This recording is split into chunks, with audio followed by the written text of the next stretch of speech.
This boy accidentally drops a piece of his instant noodles on the sand table. The next moment a thick, long and pillar-like piece of noodles falls on the ancient altar. At that time the queen is praying to heaven and she is surprised to see this. She thought that this is the result of her prayers, but actually it was just a piece of noodles that fell from the boy's hand. Actually that man was a great general of the ancient period, who was killed by spies of the enemy country. Fate took him 2,000 years ahead to the modern world. Now he was living in a cheap rented room and surviving by eating instant noodles every day. One day an anonymous parcel came to his door. When he opened it, a sand table came out of it. On looking closely, he realized that it was a map of his old kingdom. By looking through a lens, he could see every incident happening there. Even the queen was bathing. There was a terrible famine in the whole country during the reign of the queen. Taking advantage of this opportunity, a greedy feudal lord planned to force her to leave the throne. Even the queen's mother, the widow queen, warned that if the food did not come even after the prayers, she would have to leave the throne herself. Many ministers in the court were discussing that if the general, that is, the same man, was alive, he would never allow this injustice to happen. Seeing his beloved queen being insulted by the modern world,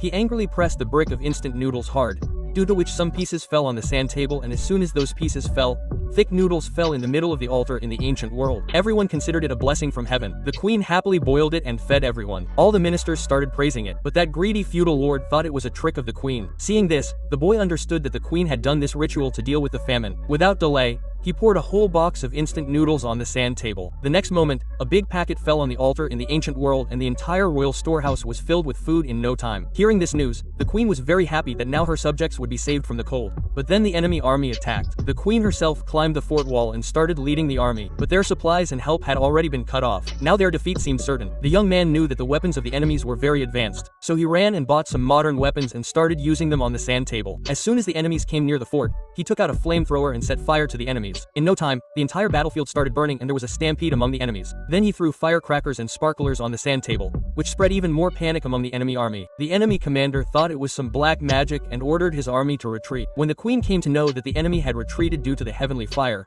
she was convinced that this was the grace of the soul of her late commander. She placed the commander's old war uniform on the altar so that his soul could rest in peace. Meanwhile, in the modern world, the boy sneezed and the fan on his helmet started. The helmet fell straight into the copper urn, which took him back to the ancient period. As soon as the queen saw that the helmet kept in the commander's uniform had disappeared, she felt that his soul had accepted this gift. So she put gold, silver and precious gems in the urn. The next moment all these treasures fell in the boy's rented room. But then the enemy army attacked again. This time they also sent secret assassins to the city who were going to kill the queen. The young man got scared seeing this. He quickly picked up a wooden stick, kitchen knife and chin strap. But all these things could be very dangerous for the people of the sand table. The queen's life was at stake and the boy got so tense that he could not understand what to do. In a hurry, his foot slipped on the wooden stick lying on the ground and he fell straight into the sand table. The queen looked up and realized that her most trusted commander had returned.